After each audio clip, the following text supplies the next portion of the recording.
Hey guys, welcome back to another one. This is Crypto Elite, home to the #1 Theta community. And if you like this content, please like and subscribe to the channel. And I would like to say thank you for everyone who did purchase one of the Crypto Elite NFTs. They are 100% sold out now. There will be more opportunities in the future to continue to purchase them, but thank you for everyone who did purchase them. In this video, we are going to be taking it back to the basics actually. We're going to be talking about internet bandwidth and the rising requirements that's happening across the world. It's something that I haven't discussed in quite a while, and it's actually the bread and butter of how Theta started back in the day. So we will check out one article that goes on to talk about how the growth is still happening, and it's happening substantially in different locations around the world that it is happening. So maybe with this article we can see how Theta might be able to expand its aperture just a little bit more and focus on other regions around the world and potentially see more growth opportunities and see larger companies that could potentially want to use this technology because it is a game changer and a money saver, and everyone wants to save money.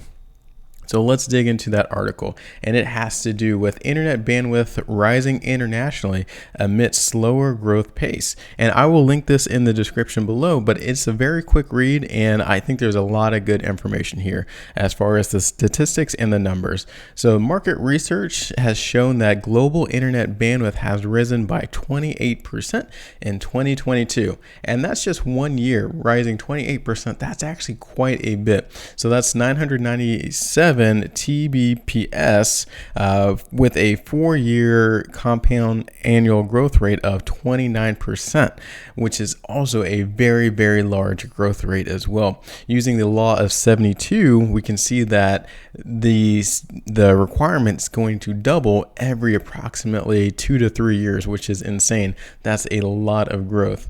So interestingly enough, on a global scale, the pace of growth has been slowing. However, despite this slower growth rate, global internet bandwidth has still almost tripled since 2018. So this growth is happening quite substantially, and we'll see here in this article, it's actually certain particular regions of the world that it is growing a lot faster than other ones. So it was also found that growth in international internet bandwidth and internet traffic remains similar.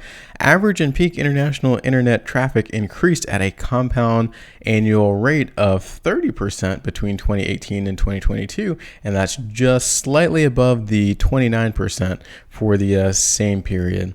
So this is where I want to focus in on certain locations and regions that particularly might be interested in Theta. I'm not sure if they've reached out to this region of the world, but Africa has experienced the most rapid growth of international internet bandwidth, which is a huge number. Let's check it out. Compound annual growth rate of 44%.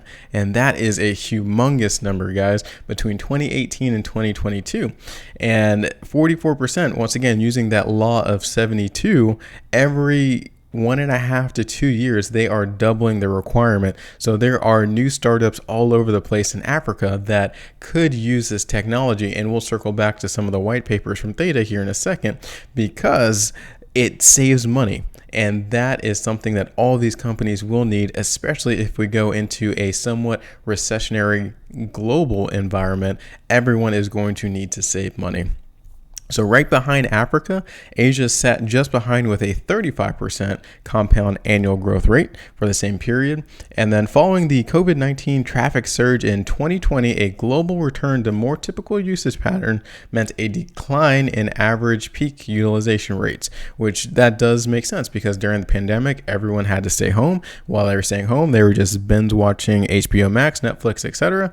And that just boosted the requirement for bandwidth off the charts. So the average traffic growth dropped from 47% between 19 and 20 to 29% between 2021 and 2022, which is still pretty darn good. So while peak traffic growth dropped from about 46 to 28% over the same time period, these numbers, even though they have dropped, they are very large, guys. Just imagine your stock portfolio growing that much over a certain period of time. Those are really big numbers, and a lot of businesses look for growth opportunities like that so that they can have a guaranteed method of income, because with that growth comes a lot of different consumers wanting a product. So those are some of the larger numbers that I wanted to talk about from the article. You can finish it. Like I said, I'll link this in the description below. It's a very, very short read, but I do like those huge numbers.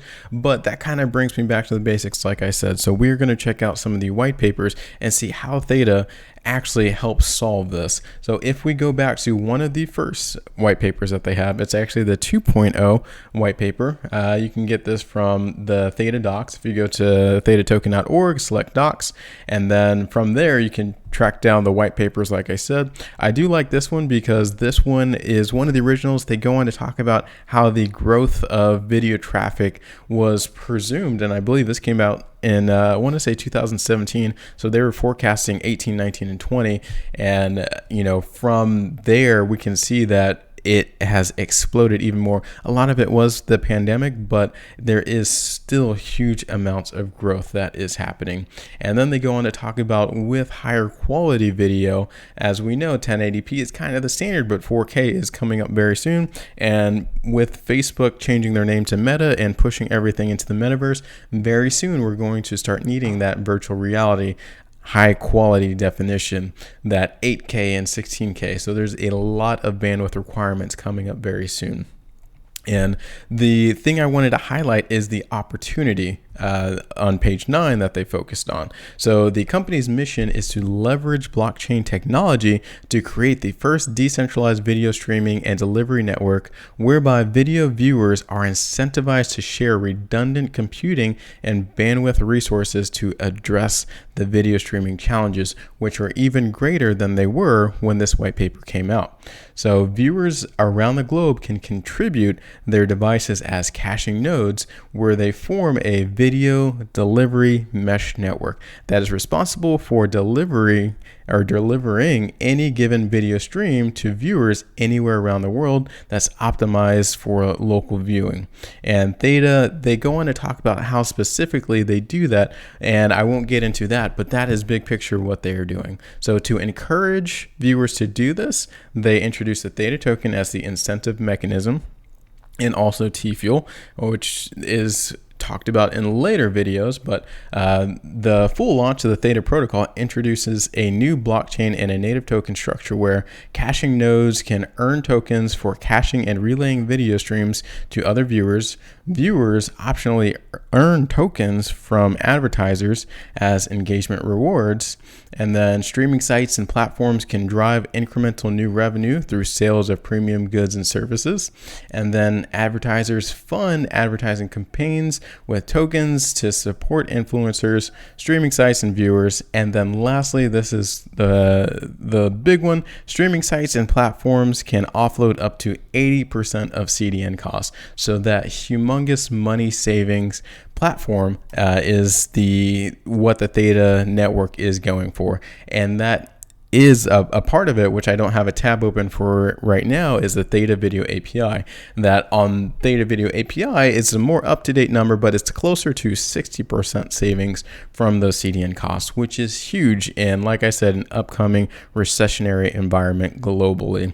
So in summary, guys, those are my personal opinions as well. I think the internet bandwidth is growing, particularly in certain regions around the world, like Africa. I know Theta is very, very large in the Asian region as well as the US region, but particularly I think they could expand their aperture a little bit, check out Africa, see if there is any want or need for it, because it looks like the numbers are there, the growth opportunity is there. It's just going out there and capitalizing on it. So let me know what you think about this in the video in the comments below, and I will see you on the next one.